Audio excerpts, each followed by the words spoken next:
ওম শ্রী পরমাত্মনে নমঃ। ওম তৎসৎ। শ্রীমদ্ ভগবদ্ গীতা ষষ্ঠ অধ্যায়। এই অধ্যায় হল ধ্যানযোগ অধ্যায়। আমরা এর আগের পর্বে জেনেছি কুলকুণ্ডলিনী কে। এবার জানব ষঠচক্র কে।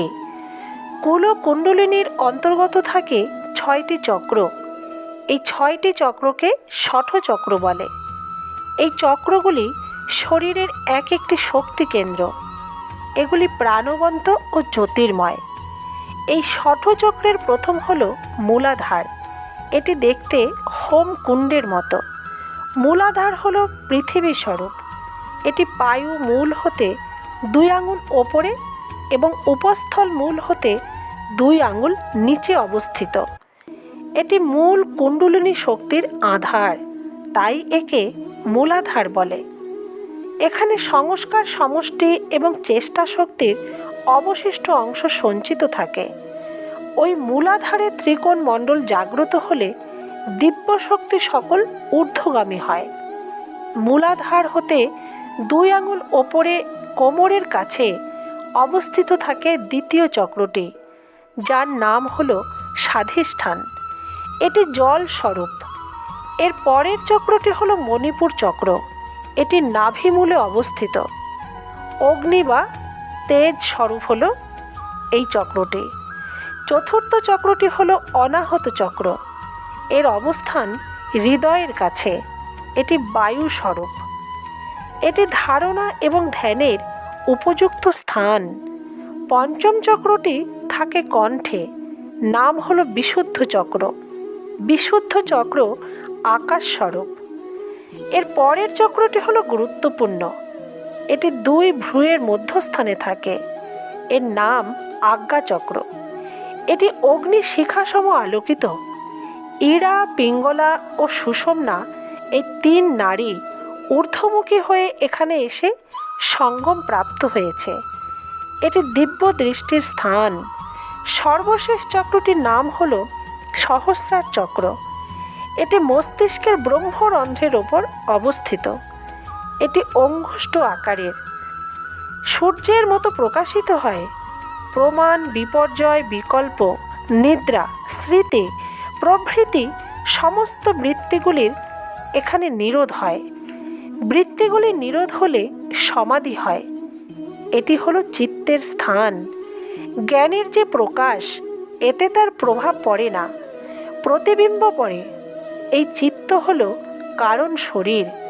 এই কারণ শরীরের সাথে সম্পর্কিত আত্মাই হল জীবন। কারণ শরীর সূক্ষ্ম শরীরে এবং স্থূল শরীরে ব্যাপ্ত হয়ে আছে। এভাবে জীবাত্মা সম্পূর্ণ দেহে ব্যাপ্ত হয়ে থাকে। এখান হতেই সকল নারী শরীরের বিভিন্ন স্থানে বিস্তৃত হয়ে আছে।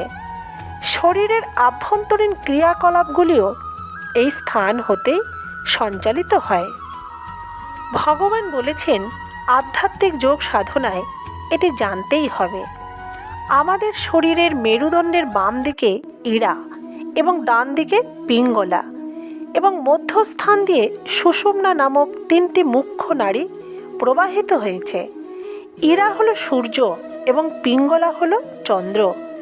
এই 2টি নাড়ি দ্বারা সাধারণ প্রাণশক্তি দেহের সর্বাংশে প্রবাহিত হয়ে দেহেতে গতি ও শক্তি সঞ্চার করে।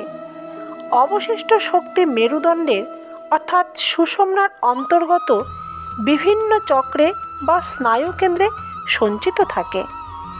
ইড়া ও পিঙ্গলার শক্তি প্রবাহ মস্তিষ্কের ভিতর দিয়ে এসে মেরুদণ্ড বেয়ে তার শেষ ভাগে পরস্পরকে অতিক্রম করে আবার মস্তিষ্কে ফিরে যায়।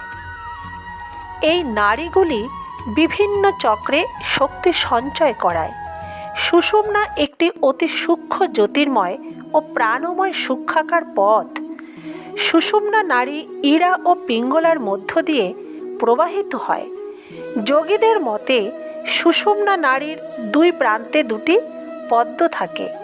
সুষুম্নার নিচের অংশটি কুণ্ডলিনীর মূলাধারের ত্রিকোণ মণ্ডলকে ঘিরে থাকে এবং ওপরের অংশটি সহস্রার চক্রকে ঘিরে থাকে। সুষুম্না কাণ্ডটি মস্তিষ্ক মজ্জায় একটি কন্দে অর্থাৎ বাল্বে গিয়ে শেষ হয়। এটি মস্তিষ্কের ভিতরের মজ্জায় অর্থাৎ তরল পদার্থে ভাসমান থাকে। ওই তরল পদার্থ বাহ্য আঘাত হতে কন্দটিকে রক্ষা করে। সুষুম্না কাণ্ডের প্রান্তভাগটি সাধারণ মানুষের মূলাধারের সন্নিকটে বদ্ধ অবস্থাতে থাকে। বদ্ধ অবস্থাতে থাকায় তা ক্রিয়াশীল হতে পারে না। সুষুম্নার ওই বদ্ধ দ্বারকে উন্মুক্ত করাই হলো যোগীর পরম লক্ষ্য। ধন্যবাদ বন্ধুরা। শ্রীমদ্ ভগবদ্ গীতা হল সাক্ষাৎ ভগবানের দিব্যবাণী। তার মহিমা অপার এবং অসীম। গীতা পাঠ করলে বা শুনলে জীবনের প্রত্যেক মুহূর্তের খারাপ সময়গুলি দূর হয়ে যায় এবং কোনো না কোনোভাবে সকল সমস্যার সমাধান করে এই গীতা। তাই রোজ সংসারের সকল কাজের মধ্যেও একটু সময় করে নিয়মিত শ্রীমদ্ ভগবদ্ গীতা পাঠ শুনুন ও জানুন। আমার চ্যানেলটি ভালো লাগলে অবশ্যই সাবস্ক্রাইব করে পাশে থাকুন।